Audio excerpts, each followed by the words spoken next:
ગુજરાતના જૂનાગઢ જિલ્લામાં સ્થાનિક સ્વરાજ્યની પેટા ચૂંટણી બાદ રાજકીય વાતાવરણ ગરમાયું છે. ગ્રામ પંચાયતની ચૂંટણીના પરિણામો બાદ કોંગ્રેસ પાર્ટીમાં અસંતોષનો માહોલ સર્જાયો છે, જેનું પરિણામ માંગરોળ તાલુકામાં કોંગ્રેસના મોટા ભંગાણ તરીકે સામે આવ્યું છે. આ ઘટનાએ જિલ્લાના રાજકારણમાં નવો વળાંક લાવ્યો છે, જેની ચર્ચા રાજ્યભરમાં થઈ રહી છે. મળતી માહિતી મુજબ માંગરોળ તાલુકામાં કોંગ્રેસ પાર્ટીને મોટો ફટકો પડ્યો છે, કે જ્યાં તાલુકા કોંગ્રેસ પ્રમુખના પુત્ર રાજેશ કેન્દરખેડિયા સહિત 40 જેટલા કાર્યકર્તાઓએ કોંગ્રેસનો હાથ છોડી ભાજપનો કેસરીયો ખેસ ધારણ કર્યો છે. જેમાં કેશોદ વિધાનસભાના ધારાસભ્ય દેવા માલમ અને જૂનાગઢ જિલ્લા પંચાયતના આરોગ્ય સમિતિના ચેરમેન સામત વાસણની ઉપસ્થિતિમાં કાર્યકર્તાઓએ વિધિવત રીતે ભાજપમાં જોડાણ કર્યું, કે જે દરમિયાન તેમને ખેસ પહેરાવીને અને મોં મીઠું કરાવીને સ્વાગત કરવામાં આવ્યું. આ ભંગાણથી જૂનાગઢ જિલ્લામાં કોંગ્રેસની સ્થિતિ વધુ નબળી પડી છે. માંગરોળ તાલુકો કે જે કોંગ્રેસનો મજબૂત ગઢ માનવામાં આવતો હતો, ત્યાં 40 જેટલા કાર્યકર્તાઓનું ભાજપમાં જોડાવું એ પાર્ટી માટે મોટો ફટકો છે. બીજી તરફ ભાજપે આ તકનો લાભ લઈને પોતાની સ્થિતિને મજબૂત કરી છે. કેશોદ વિધાનસભાના ધારાસભ્ય દેવા માલમ અને સામત વાસણ જેવા પ્રતિભાશાળી નેતાઓની હાજરી આ જોડાણને વધુ મહત્વપૂર્ણ બનાવ્યું છે. આપનું નામ ને? દેવાભાઈ માલમ, કેશોદ 88 ધારાસભ્ય.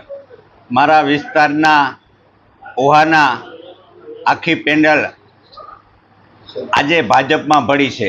એટલે ભાજપમાં ભળતા અન્ય બીજા પણ ગામના આવ્યા છે. આજે સાખવા ગામ છે ને, ત્યાંના પણ આવ્યા છે.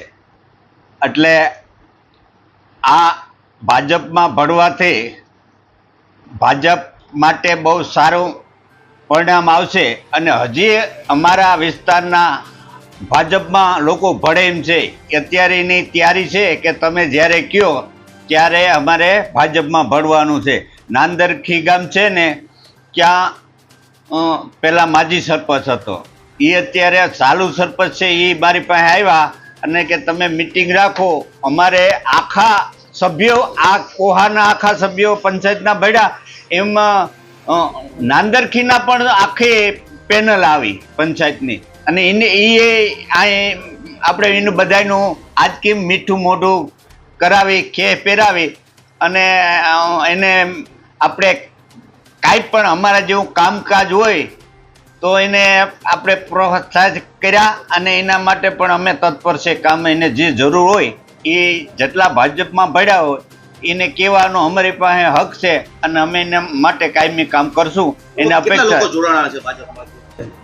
30 થી 40 લોકો જોડાણા છે. આજે અમે અહીં બહુ સગવડ ન હોય, નહીતર તો અમારે જેથી આ નાંદરખીની મિટિંગ કરવી તો એ 1000-2000 માણસો જોડા છે અને ભાજપમાં જોડાવાના છે.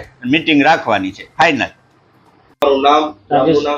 ગામ ઓસા રાજેશભાઈ મોહનભાઈ કેન્દ્રખેડિયા સરપંચના પ્રતિનિધિ તરીકે આજે અમે 15-20 વર્ષથી કોંગ્રેસમાં હતા. આજે દેવાભાઈ ધારાસભ્ય શ્રી દેવાભાઈ માલમના હસ્તે ભાજપમાં જોડાઈએ છીએ અને વિકાસના કામ માટે ધારાસભ્યના હસ્તે આવ્યા છે. આજે તમે ભાજપમાં જોડાણો છો, કોંગ્રેસમાં હતા, કોંગ્રેસમાં શું નારાજગી હતી? વિકાસના કામ થતા નહોતા, એટલા માટે ભાજપના ખેસ ધારણ કર્યા છે. છેલ્લા ઘણા સમયથી તમે કોંગ્રેસમાં હતા. તમારા પપ્પા જે છે પિતા, એ પણ કોંગ્રેસમાં છે. હજી તમે ભાજપમાં જોડાણ, એક જ ઘરમાં આ રાજકારણ છે, શું કહેશો? ના, એ પણ ટૂંક સમયમાં જોડાઈ જશે.